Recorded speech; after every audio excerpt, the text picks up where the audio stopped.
Hi! Hello! Hi, everybody. How are you guys? Look at that lovely everybody? contoured concrete sticking up out of that asphalt wilderness. Where are we, Josh? Where are we actually? We're in Luxembourg.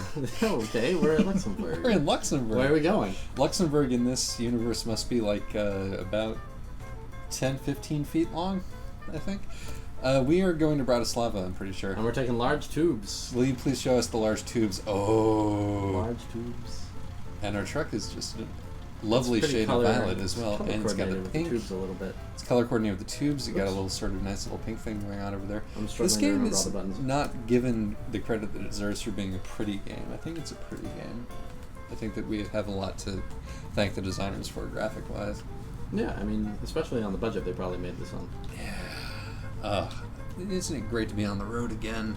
Seems like it's been forever since we last saw those glittering silos hovering over what is very recognizably Luxembourg.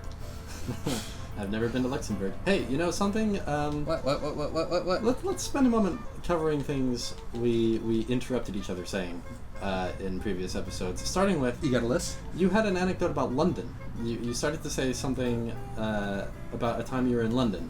And it was related to the buildings in London on the horizon? Related to the London... Okay, cool. So, See, the problem with you having compiled this list about anecdotes that I was going to say is that we have no way to control for whether there was going to be anything interesting at all at the end of that sentence. That's true. It's possible that I allowed myself to become diverted because... I realized at the last moment I was making that turn. Oh, nice job. Because you didn't have anything to say, yes. Yeah, exactly. I mean, I was just saying what is kind of a truism, that the London skyline is a complete hodgepodge of clashing architectural styles to an extent even certainly greater than most European countries, but even greater than it's like there are cities in America that do the same thing, but they managed to work it. Like New York managed to work it. Some thought was put into what it was going to look like from across the river, you know, Yes. or from a highway coming into town. Chicago has had all sorts of fuckery with its skyline, but still, you know, some attention has been paid to sort of a thematic or aesthetic unity. Right. Whereas London is just all the fuck over the place. It's a mess. I wrote a think piece about this once. Did you? How you can tell that America is newer than Europe just by looking at the buildings. Wow, there. Good job there. Yeah. I mean, the idea that such a thing could be like a planned quality is, you know, comes with having a little bit of perspective and patience. Right. In that same essay I wrote about peeing in the Venetian canals. Oh, like as little mannequin piss? Little mannequin piss? Yeah, that's the mascot of Brussels, maybe. I keep saying Brussels in these videos because that's basically all that I know about Europe is that there is Brussels in it. Yeah, you know those little statues that pee? Oh, like in a fountain? Sometimes in a fountain. Sometimes just generally. Just like peeing on the sidewalk? They're all over the place in this one European city. I don't understand how a statue can pee without being a fountain.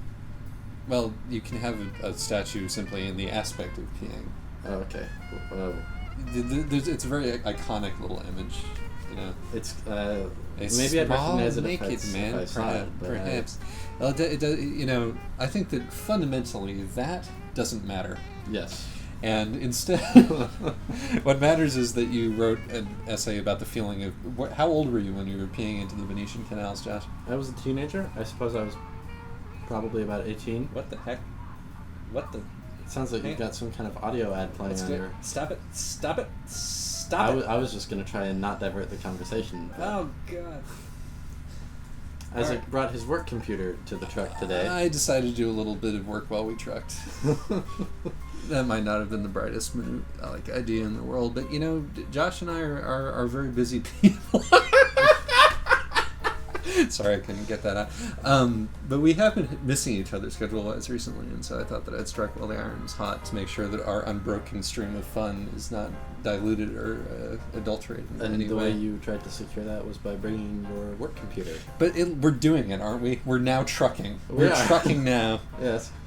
I think The Daily Show unpaused itself. Oh. Don't ask me why. How's The Daily Show been lately? I've been watching it lately because I started watching it when John Oliver was hosting because I have some affection for the Bugle podcast and particularly for Andy Zaltzman, actually, but who is interesting in that he's terrible, but he's made such a great career out of being terrible, and he's terrible in a way that really I find really endearing. Yeah. His like maybe 10 to 12 historical references that he uses over and over again, and his horrible puns and his clown hair, but but he's also like just incredibly adorable. I don't know what causes me to fall in love with comedians. I don't think I know who that is. I haven't watched this show at all lately. That's fine. It's fine. He's not on the Daily Show. He's on this other thing that John Oliver was on. But anyway, yeah, I started watching the Daily Show because John Oliver was hosting it, and he did an okay job. And I just kept watching it, and it's been pretty good lately. I don't know. It's always been pretty good. It's always pretty good. It's always pretty good. Yeah. But has it been better than pretty good? I don't think so. No, it's just now that you're in tune with how pretty good it is. Exactly. It's just I'll get sick of it eventually as I do, because they do repeat the same joke over and over again. But because history and politics repeat the same joke over and over again, it turns out. But I also Cool. It's also just like nice to be. It's kind of a little soap opera to follow, because he has his little back and forth with the media and his little back and forth with politicians. It's true. Those are my favorite bits. Yeah, Stephen Colbert is better for those bits, so That's true. I also watch He's that. He's much more outrageous about it. Mm-hmm. I feel like when I started to not lose my enthusiasm for, but lose my appetite for the Daily Show, was when shortly after the Colbert Report happened. Oh yeah. And okay, for a while I was like totally watching both every day, and it was great because they're both really good shows. But I don't know. After a while, it started to feel like an overload. And this isn't a criticism. It's just an anecdote, I suppose. That's really stretching once again the definition of anecdote. I don't think so. I do. It's a thing that happened, certainly. Oh God, that was smooth as silk. That was like baby ass smooth. Except for the fact that I indicated right. Maybe that's your trademark. Maybe it's once you swoop into the toll booth, you go, and just people are like, it's Trevitt. So another thing that Truck and Trevitt. Another conversation we almost had that got aborted. I didn't even know we were done. I still wanted to ask you about what you wrote about peeing into the canal and what that meant to you, what feelings you had while you peed into the canal. Because I know you write about feelings. Trying to summarize an essay that I wrote about 2 years ago. I might not do it. Do what it's due. Diligence. All right, diligence. That's not the word. See what I mean? I don't want to try and recreate my. All right, we'll put the entire text of the essay in the doobly-doo. Hey, now you. Yep. Wait, we're referencing the first episode that nobody saw. Oh shit. Let's not do that. I'm trying to steal John Green's liver, is what I was about to say, and I'm just going to go with that sentence. Anyway, yeah. So what was the other? I was going to summarize the ladder thing in your play, and then I crashed the truck in a big way. Now, when you say the ladder thing in my play, the ladders. This one particular ladder is featured in every play that my theater company has been in. There's always some sort of ladder action going on. So I'm going to need that you to be same ladder. Yeah, the same ladder. Okay, let me tell the story, and then I want you to explain. Kind of stole from the city company, but anyway, the story is that you were doing this play. Yes. What the play was doesn't matter. All right, fair enough. But it was a good play. You wrote it. Good play. And our dudes were in it. Oh, it's the one I wrote. Yes. Okay. It's the one you wrote about the terrible short story. It was a summary of another man's terrible short story. That's true. Yeah. That was lovely. Again. And there's a bit where you have the entire cast to turn very quickly to face the audience. Yes. On point. Yes. Just like some kind of action shit. Right. And you throwing shapes. You standing in the far back, banged your foot against the ladder that you were standing right next to, and you didn't seem to realize it was there. Yep. And you played this off beautifully. You actually probably got the biggest laugh the entire time, and it wasn't the laughing at you; it was the laughing with you. Well, Josh, when you make as many mistakes as I do on a daily basis, and when you are as likely to fall over as I am, just in your general course of life, then learning to take a pratfall is kind of one of nature's necessities. It's the skill set of the bullied child. I wouldn't have called it a pratfall though. It was more just you turned and gave the ladder a quizzical look of, what are you doing here? Yeah. It was. I'm one of nature's great silent comedians. What can I say? Which is why this is such a Oh Jesus. Oh fuck! Oh shit! Don't go in the corn. I mean, He was trying to overtake me, and I wasn't looking at my mirrors. We're doing this. We're doing a one-lane highway. This is actually kind of beautiful. You don't want to All the overtake sort of me. surreal Magritte sunflowers over there. So there were Van Gogh sunflowers last time, but they're really more Magritte sunflowers. The empty eyes staring at you. You know, I was gonna ask, like, why do you have this same ladder? And then I realized, like, what a stupid question. We only have the one ladder. Why would you, like...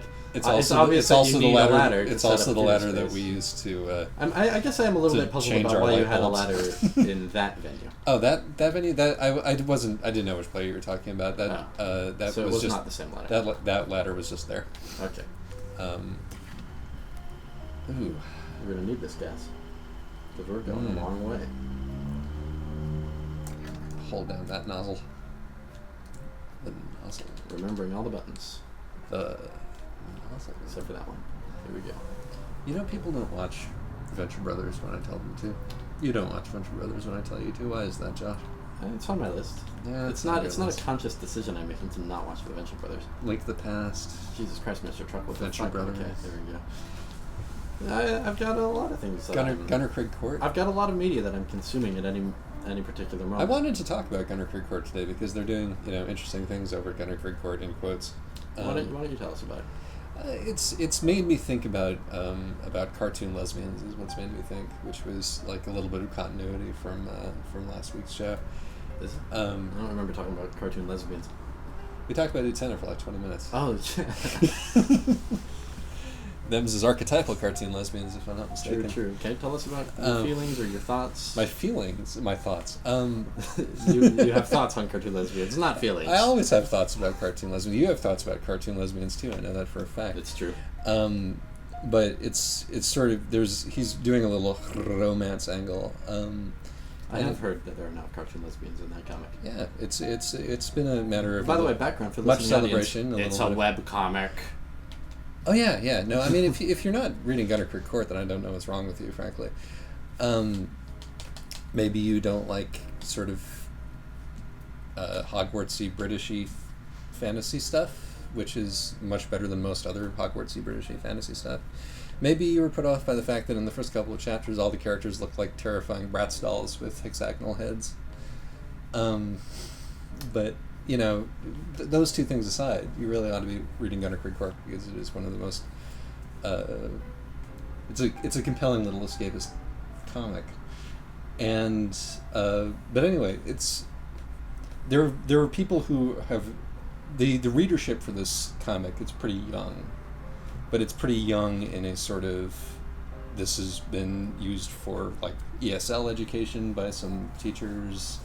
This is. I'm currently making an interesting face. Should I stop? No, keep going. You had your lips pursed a little bit. I didn't know if that was interesting or, pouting or gassy. I want to hear about the cartoon lesbians. Okay, well, of course you do.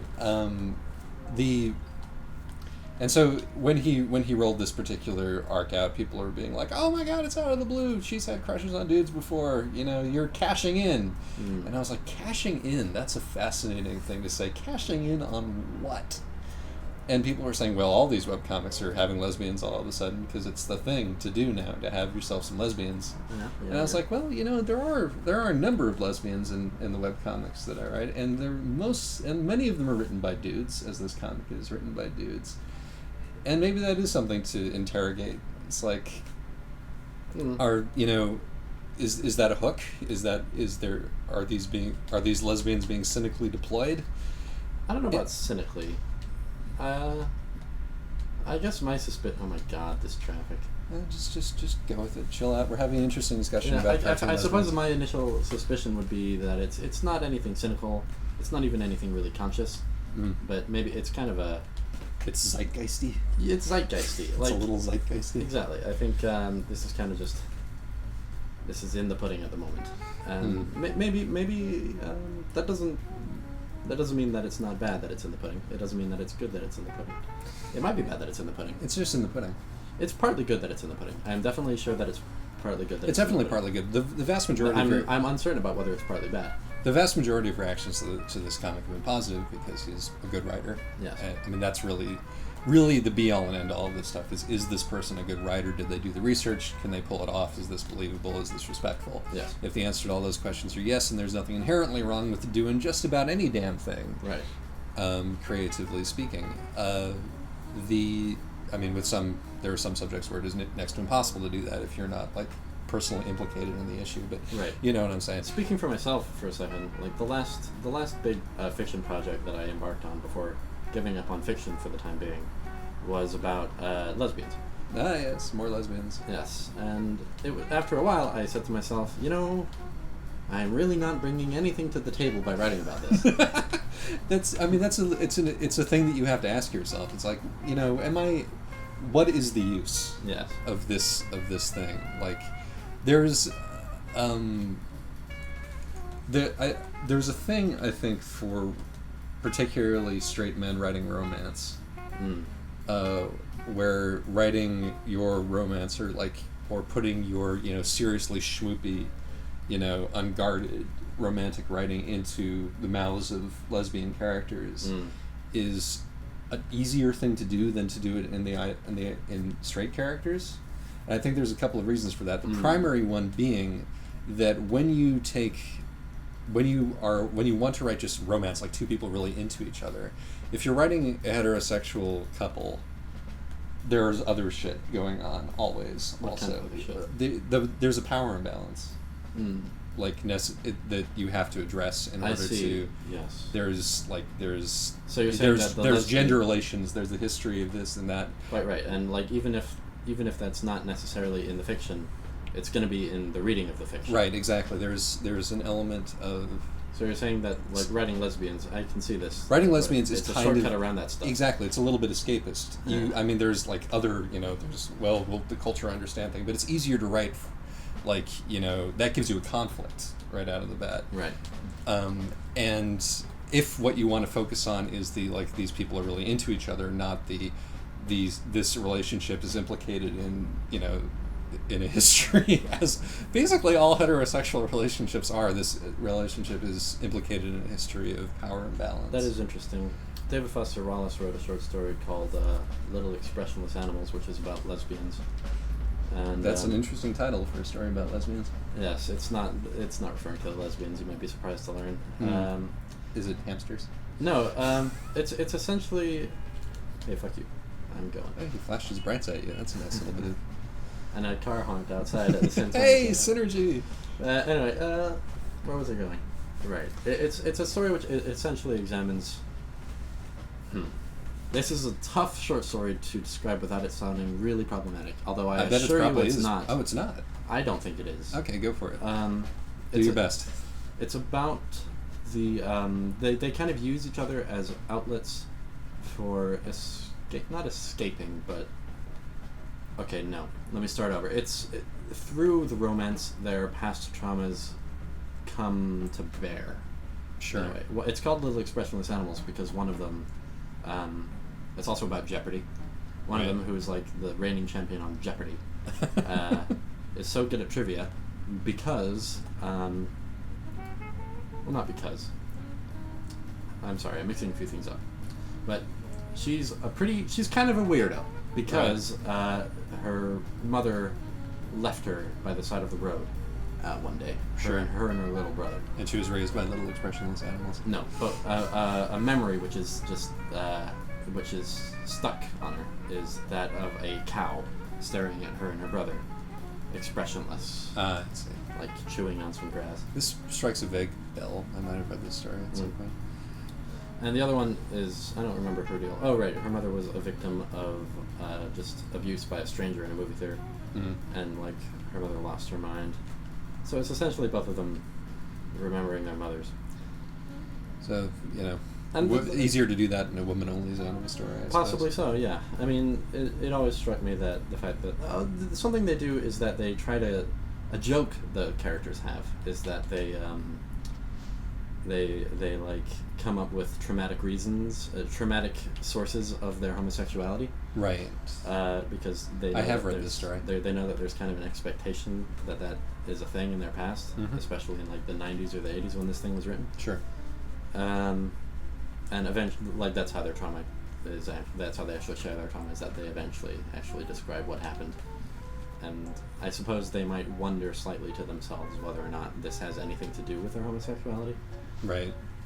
So I mean, to sort of bring it back to like why choose this Right. lens? It would definitely read a, very differently if it were heterosexual. as a creative person. And it's like I think that there's like I think that there are some cases where it's like, okay, the issues that I want to explore here, I want to have a romance, but I don't want to explore these issues. I think it's also just easier to write it's or maybe that's the wrong way to put it. It's hard to write an interesting heterosexual romance. That's so true. Because it's so done, right? Yeah.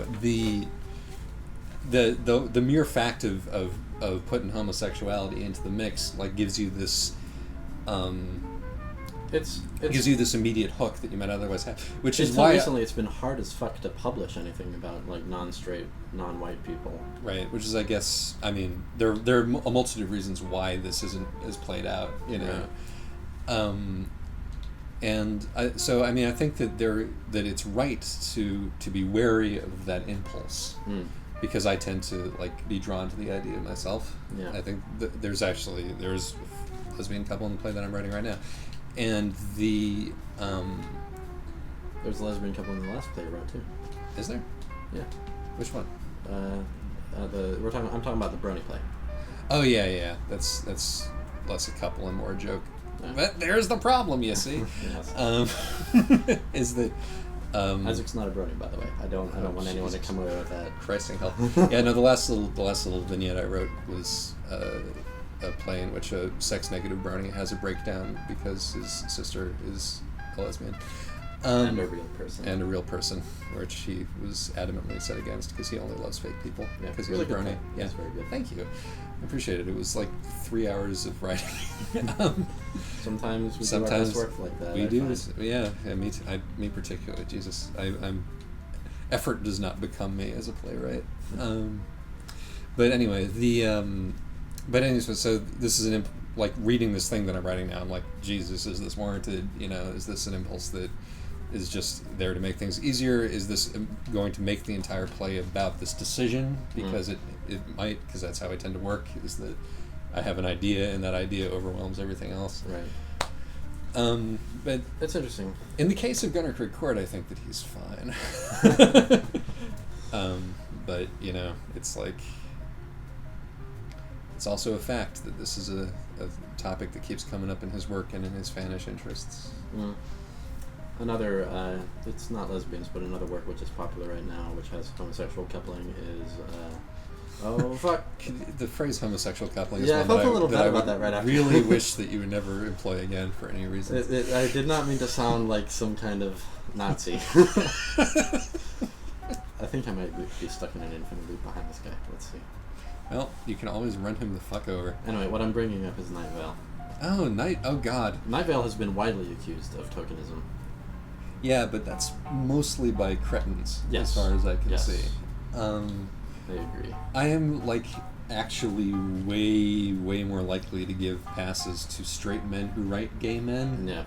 Because that's minus sort of the possible issue of prurience. It's minus these issues of... There's two possibilities. Mm-hmm. Possibility one is that he's gay, and that it's obviously, there's no reason to be upset about him writing that. Yeah. And possibility two is that it's not fetishistic.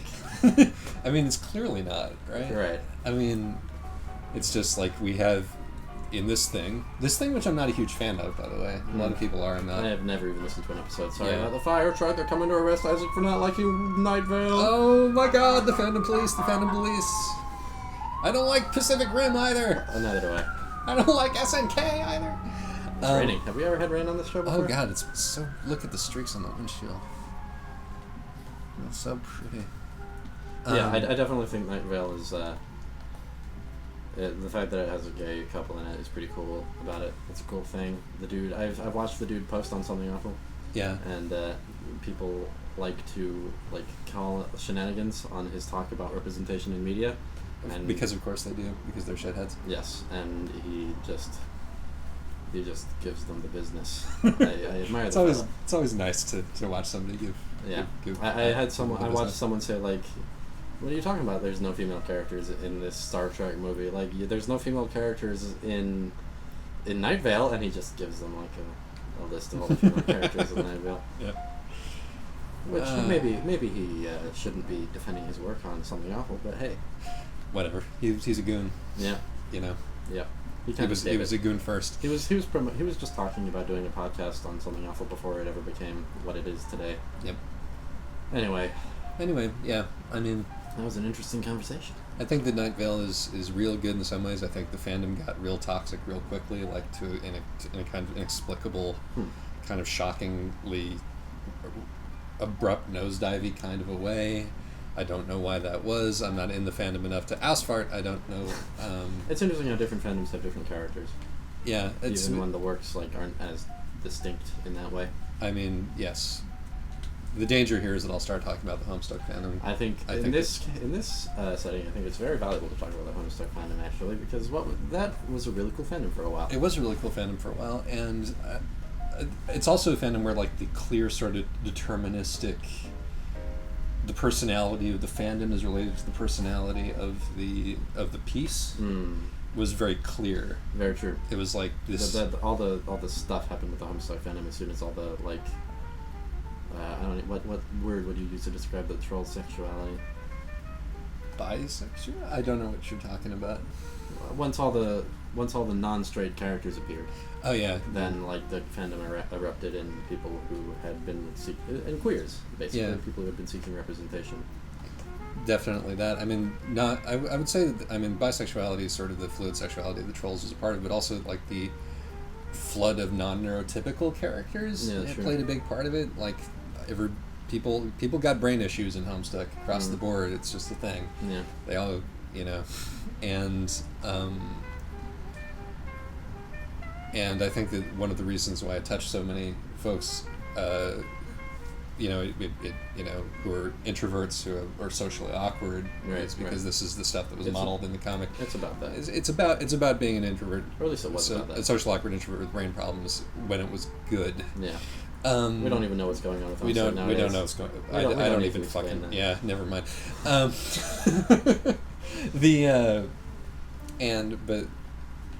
So these folks, and so this there was this incredible burst of quality work that came in around this because these people were like, oh, I've never seen this particular thing reflected in this way before, Yeah. and it's so exciting on this level, and it's so exciting on this level. But the thing that happened to it afterwards is, I think, also just sort of an inevitable result of having that kind of concentration of people who have real problems communicating with each other. Yes. And whose feelings are maybe a little bit less mediated by restraint.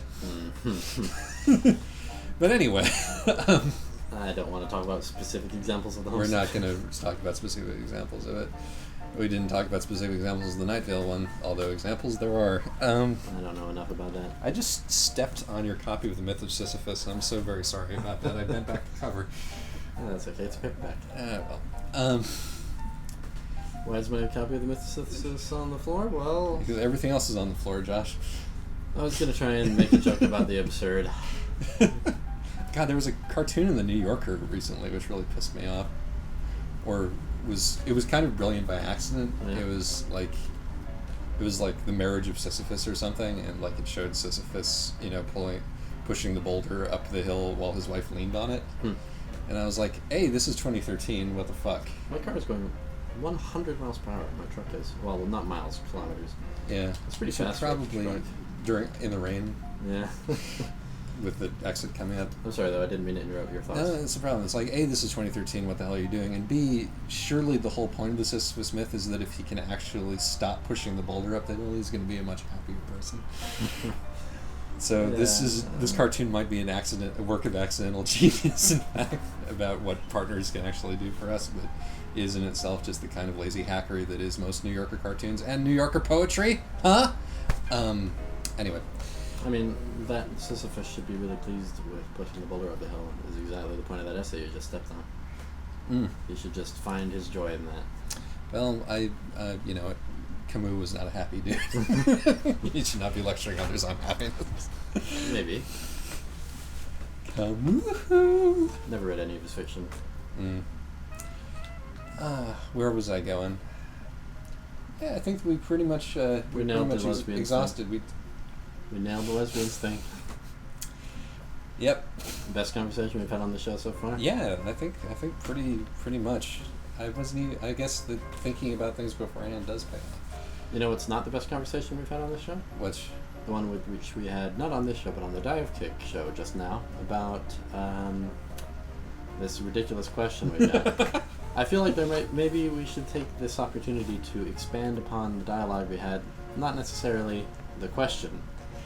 That's cheating, Josh.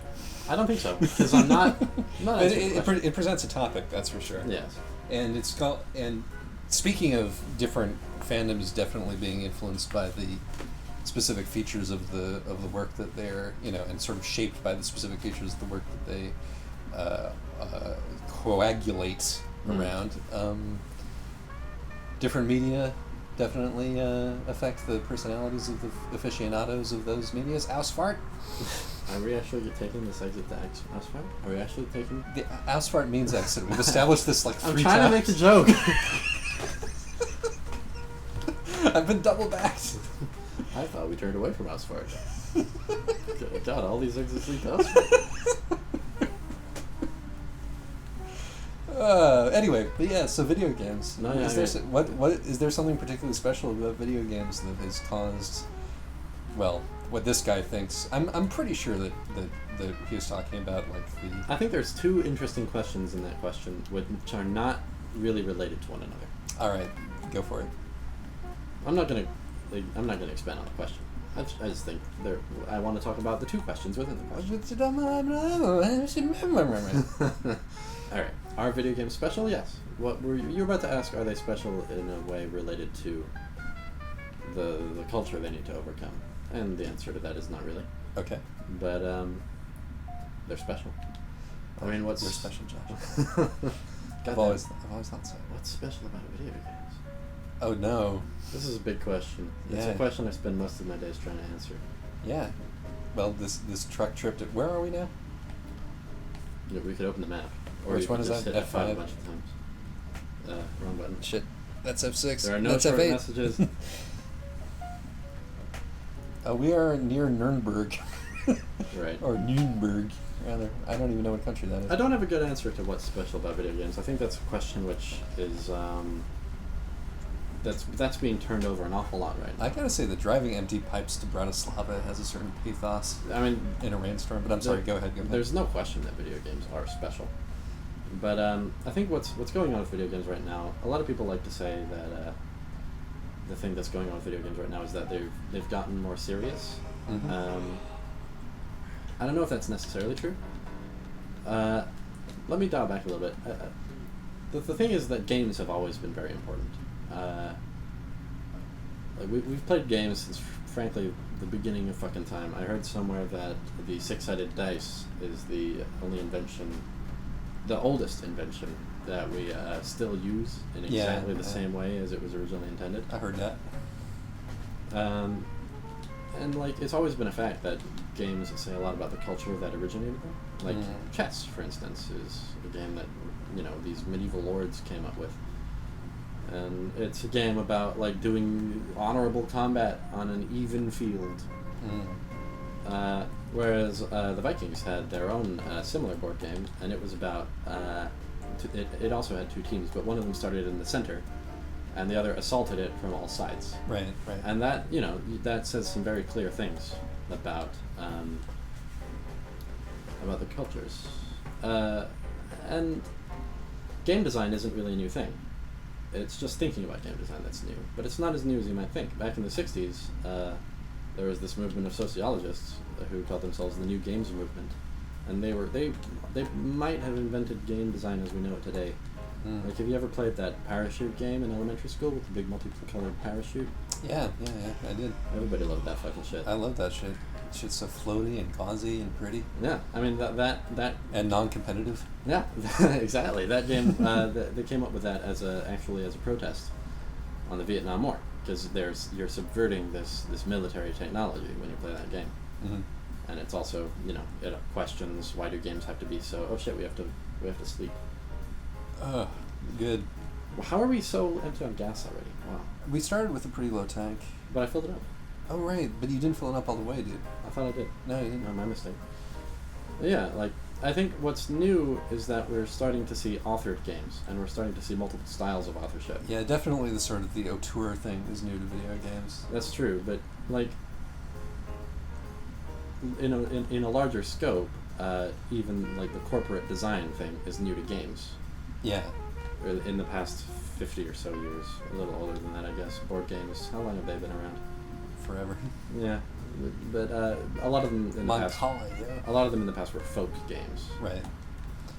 Well, I mean, this is, you know, capitalism gets all up in games and business and changes the culture and changes the way that it reacts to the culture. But also, which is why you can't like make judgments about us the way that you could about Vikings, because this whole thing is mediated by marketing and people's. And our ideas of ourselves are already present in the product, if you know what I mean. But you're right also, like, video games designed by single authors with a single idea is also a new thing. It's more recent, in fact, obviously. Yeah. And that is probably the most exciting thing happening right now. But this is not a truck parking space. Nope. It wasn't last time we tried to do this. That was episode 1. Nobody saw that. Oh, shit. I must have dreamed it. This is the first time I've ever made this mistake. Oh, okay. Shit. Whatever floats your boat. It's interesting, given the scope of like all of the, you know, of these, the sort of like all of the most interesting questions about gaming are in this like sort of, you know, technical. We're at this new point in this medium. It's, you know, thing where, and like definitely I think. Damn it! I dinged him with my. You dinged him with your pipes again. I'm in a parking space, right? This is good enough, isn't it? You're good. You're good. But I can't. Oh yeah, I can. Okay. Don't rest again. I won't. It's a mistake I won't make. Ah! Oh wow. Everything is suddenly looking much nicer. It's it's always the darkest before the dawn, as they say. Tweet, etc. I felt like you were going somewhere interesting. I am.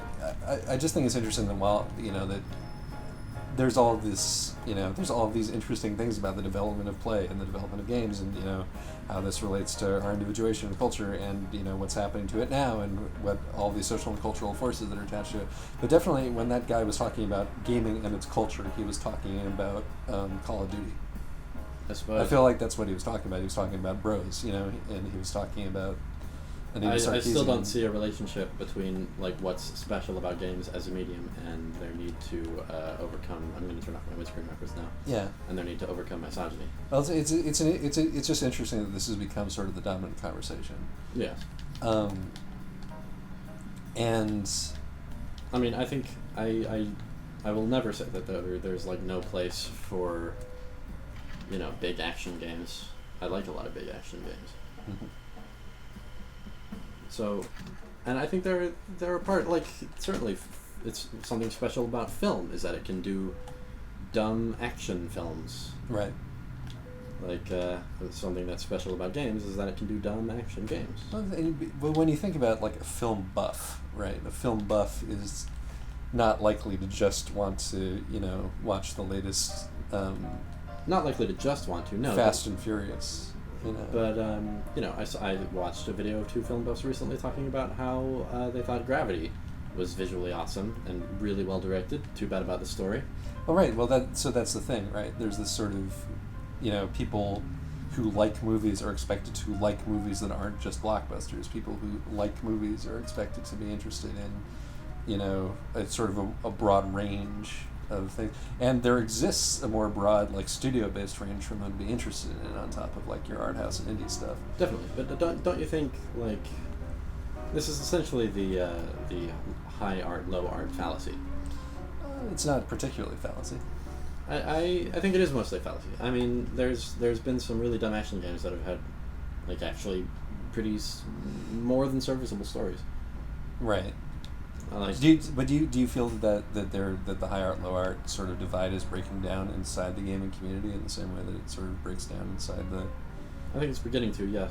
Mm. I mean, a lot of my favorite games writers, of course, they talk about the most interesting indies that have come out, but they also write about Grand Theft Auto 5 and Battlefield 4 and the sign of a sort of robust critical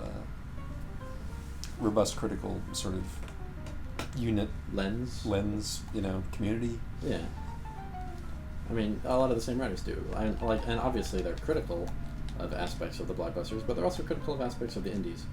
Mm-hmm. And frankly, I think, like, games are at a point where we're still just beginning to figure out what really makes them tick.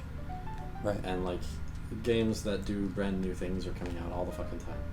And I don't think there's any need to be so stringent about what is and isn't good in games. Obviously, misogyny is bad in games, but you keep saying misogyny. They gotta tell you not to say misogyny. It's misogyny. It's misogyny. It's not your misogyny. It's your misogyny. It's certainly not my misogyny. Stop kicking Camus around. Well, I disagree with him now. Because he disagreed with the comment I made about a New Yorker cartoon. From Beyond the Grave. Still, you see my point, I think. I do see your point. I'm really enjoying Battlefield 4 currently. I see a bunch of little fluffy clouds. I'm really enjoying XCOM Enemy Within. Oh, so am I. Yeah.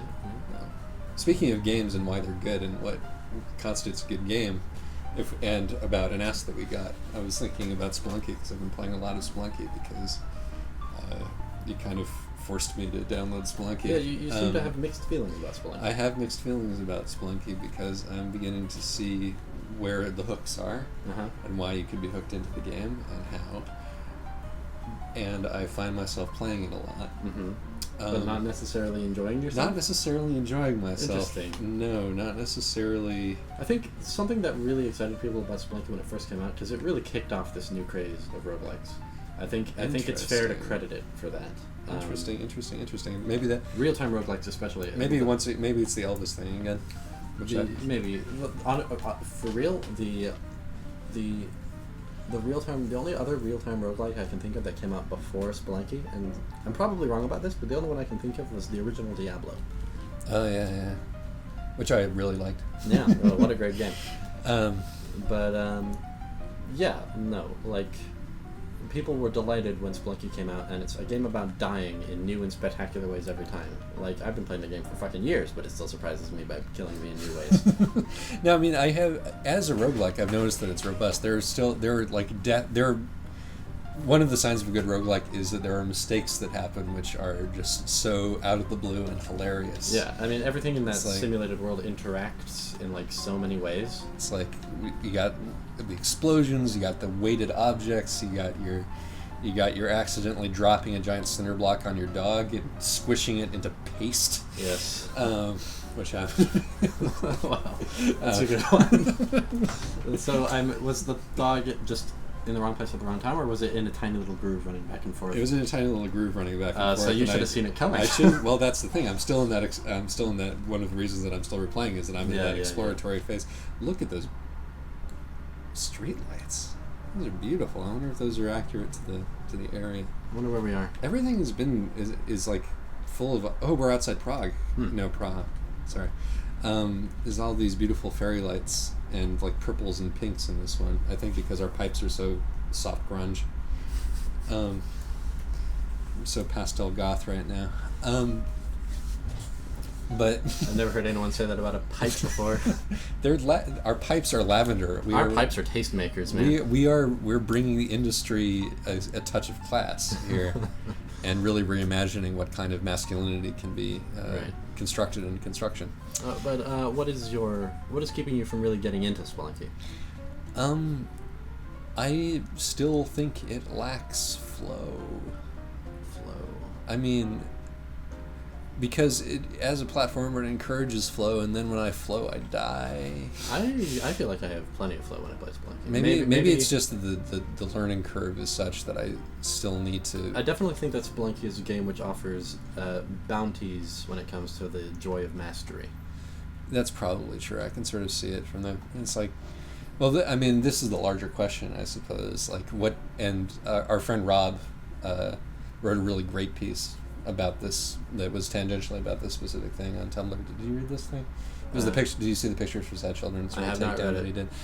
You should read it. It's really great. Just sort of one of the questions that comes up is what's the point of like investing effort in mastery for something that is useless? Is this in and of itself a good thing, a bad thing? You know, right? Is it a waste of effort that could otherwise be put into mastery of something that is practically useful? Rob, in his piece, this is a Tumblr user, Nostalgia Brayist, argues otherwise. He says that it's actually a common geek fallacy to think about that you have a certain number of skill points that you can allocate as you please, and that the effort that is put into mastering something which is a construct is effort that would otherwise like have a one-to-one transferability into mastering something that is like easy, that is in the world, right, and workable. Yeah, which is, I think, it's pretty spot on. Yeah, and it's where it's. I think that it's worth thinking about.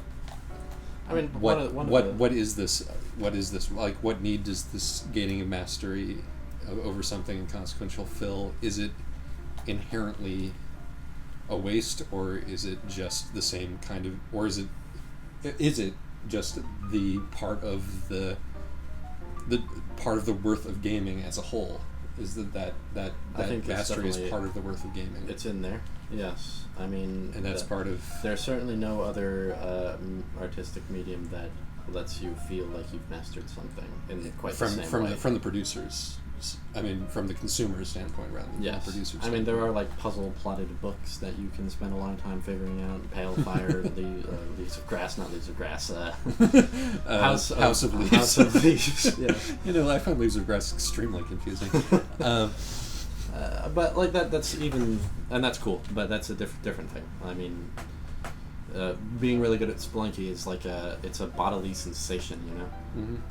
My 90-year-old step-grandfather at this dinner that I was at the other night was talking to me about how disgusted he was at these people sitting on the subway and embroiled in their little handheld video games, because he said that it was clearly a vacant thing to do, that there was no thought involved. It depends on the video game. I mean, that's definitely a criticism I've made of a number of games in the past. Mm-hmm. But yes, I mean, to generalize that way is unfair. And it's like, yeah, it's, you know, I think this is a need that is being filled. I think that there are a lot of the folks who decry these sort of innovations as like, well, you know, you're losing skills and replacing them with nonsense. Right. Like you don't know your times tables anymore because you have a calculator. You don't know anything anymore because of Wikipedia. This isn't atavism. This isn't like a return to a pre-Enlightenment state. This is adaptation to the world that we live in. This is it makes sense to acquire the skill set that bridges the gap between your like stupid evolution design body and brain and the world that you're living in, you know. Yes. We do these things to fill in those gaps. This is a much I took over this conversation when you went to the bathroom, and it sounds like you were making a much larger point than I did. The point I ended up making was just, and he seemed to reluctantly accept this, or at least want to stop talking to me about it. I just made the point that the video game industry is a large enough industry that it can cater to every niche, whether that be the niche who wants to do something brainless, or the niche who wants to really think hard about their games, or more often, the same people want to do both at different times. Well, it's interesting to me that the curve of brainlessness, it may not be as on-off A/B as all of that. Right. I think that even the dumbest games still offer that sort of chance of there's still going to be a curve. people true. aren't going to be interested in it if there isn't like at least a little bit of challenge, and a little bit of I mean, there are lots of games that have no skill input whatsoever, which are perfectly valuable. And Entropy's Dysphoria, for example. Well, that's a It's an entirely different kind it's of a game. storytelling experiment, Sure, but I mean, there are many games which are like that. Which But we're not talking. But it's not. These are not the games that people play on their little handhelds in the subway, right? As a general matter. I suppose. Well, I wonder. I'm trying to think. Yeah, you're probably right about that. But I wasn't trying to make this larger point to my grandpa because, because I wasn't smart enough to think about it off the fly. I see. I remember you were comparing Bejeweled to knitting. I was. I think that I was right to compare Bejeweled to knitting. I think, yes, that's a fair comparison. Knitting does have the... I'm sorry! I'm so sorry! Bad comparison, please. Oh, knitters don't get on my case. I know that knitting is harder than Bejeweled and that you actually get like a scarf out of it when you're done and that it's a much deeper hobby, but as far as like something to do with your hands... Right. And your, and a part of your brain. And it is something you get better at. Yeah. For sure. The only version of Bejeweled that I ever played was Star Jeweled, which was a mod for StarCraft 2, where you had Bejeweled on the side of your screen, and so did your opponent. And every time you get a combo, it'll spawn units that'll rush his base. And if you get a better combo, it spawns better units. That's incredibly genius. It's really fun. That's amazing. Yeah. You have to do that while you're... I don't know why Dota became a Chinese sport and Star Jewel didn't. You don't have to do it while giving orders to troops. No, you can't give orders to the troops. Oh, that's a shame. It would be better if that was just sort of like that would be pretty an hard additional an additional element of it. Pro mode, Star Jeweled. Did they? No, that would just be that would be how you would do it. They should. This get on the case. Shout out to Dota. Shout out to Dota. To Half-Life Incorporated. Get on that. See that Skype call on my other screen? They're probably talking about the endless arcana of Dota right now. High blood pressure, heart failure, swelling, potassium deficiency, primary I don't think so. No, that's from like an hour ago. Illuminated Wax says, your insurance covers Greek guys? That's Dunk. It is Dunk. That's an out-of-date conversation. See, Skype doesn't scroll down. Oh, I see. That's bizarre. Yeah. Let's talk about Skype's design interface problems. We've had some very interesting conversations this episode, and let's have a really stupid one. Yeah. I actually kind of I think that there's more to be said about the way that we adapt, like what the brain actually needs, and the way that we deliver those needs to the brain. Yeah, this is reminding me of something. Monica was telling me that her professor once said that there will be no more intellectuals produced by my generation.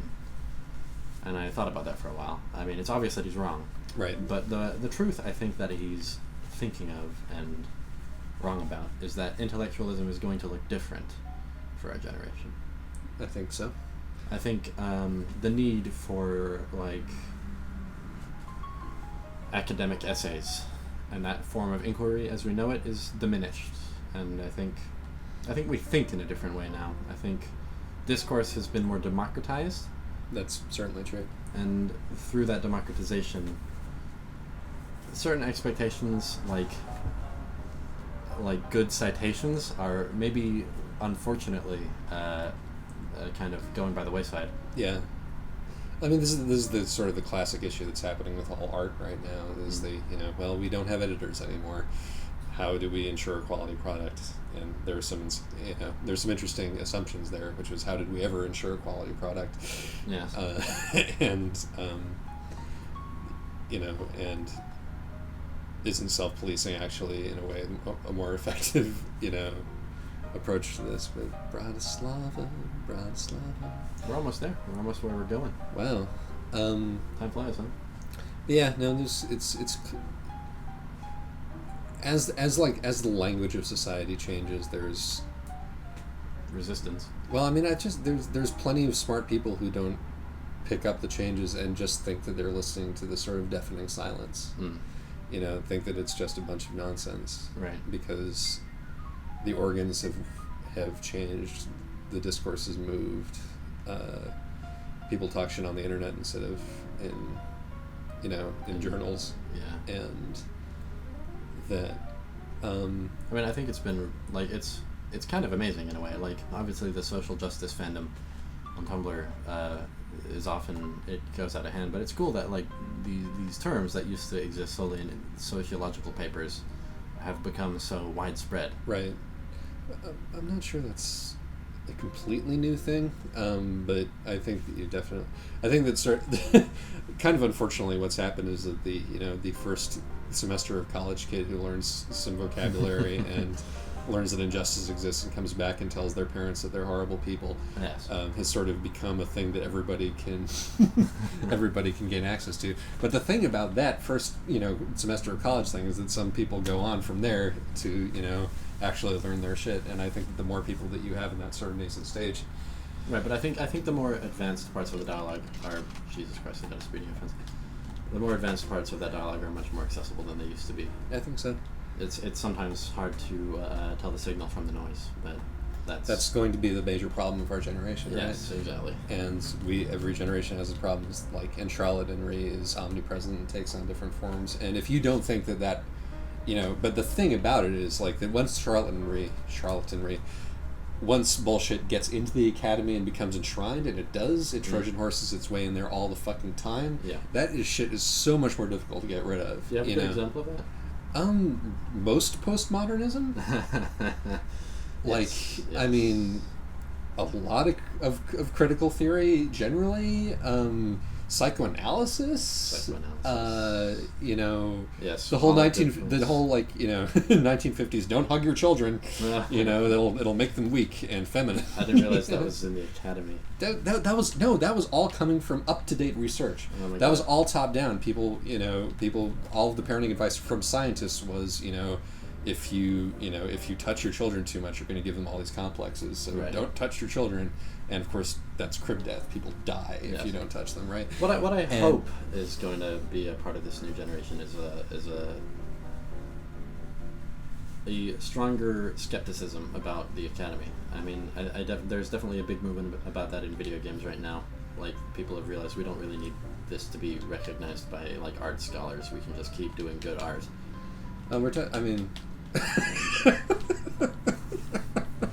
Sorry, it's inherently. I realize hilarious. that's a slightly different point, but it connects. I was talking about Bratislava, but anyway. Yeah. No. I mean, I think it's like. I hope that the democratization goes all the way, essentially, and that we can tear down JSTOR. Really? Baby in bathwater? Are you sure about that?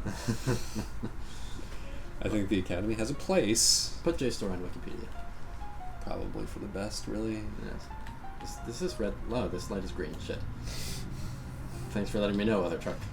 I just realized really late that I couldn't see the lights. Well, And this is who we're putting in charge of our cultural gatekeeping. This. Well, never let me drive a truck. Majestic truck dealer discovered. Maybe I should actually buy a truck. What do you think? Ooh. Maybe I'll have a truck of my own next episode. We could customize it. We could. We could customize it and be Maybe we'll do a side episode. The Truck Talk Express. I'm buying my truck and customizing it and making it all cool. And then we actually have to drive the truck itself, sans trailer, to the pickups. That'll make the episodes longer. If you say so. Well, I mean, we'll think about it. This one actually went pretty well, to be honest. Yeah. Quite true. Okay, let's try this. Let's see. All right, moment of truth time. This one isn't too hard. I don't know. It's kind of tight. Oh shit. Okay, I did that the wrong way. If we do buy a truck, it has to be this mauve color, because this is just like glorious. I wonder what manufacturer this is. I can't actually tell. SRS. That might not mean anything. That's an airbag. It's a cross probably. Yeah, I don't know. I don't recognize that. The biggest deal for me is that it has a good dashboard. It's easy to read. Maybe we should buy this truck. Maybe we should just not deliver these pipes and just take the truck. I don't know what's in the Majestic trucks. Eek. Almost. Might be able to fix this. Maybe. Oh, give me a chance, everybody. Give me a chance. Give me a chance, buddy. I think we're getting closer. Yes, I think All right. the situation is improving. Yep, definitely. No, this is pretty similar to what happened last time. Yeah, that's true. Okay, I'm starting to figure out the mistakes I'm making. Okay. This is the learning curve. Here we go. All right. Oh, you're looking. It's looking good. Oh, I went a little too far No, you did. in that direction. All right. Okay, so let's reverse and turn that way. Oh God. And then go forward and So turn smoothly. that way. So smooth. So smooth. So smooth. The turn. Yes. And now Yes. we're going to reverse and tilt it that way just a little. No, not that way. You fool. No, I'm doing it right. It just takes a minute because the truck has to pivot around. You see, this is the essential challenge of this. I did. Still a little too far. Yeah, there. that's what I said. Fuck it. Excellent. Woo! You only dinged that one guy through pipes once. I leveled up. All right. What's my rank now? I'm a Skilled worker. Truck half. Oh God, this is like. It brings a tear to my eye, dude. This is just such a simulator of the myth of like capitalism. You know. Fragile cargo. I think I'm ready for some more fragile cargo. A route to the middle The class. myth of capitalism. Yeah, no, this is bootstrapping what we're doing right here. We're picking our way up off the gutter. I have Making a way for ourselves. 200,000 euros practically. I know you could open a small shop and join the permanent middle class. You could be a property owner now. I really could. I could totally hire some truckers. Just from trucking. Okay, bye everybody.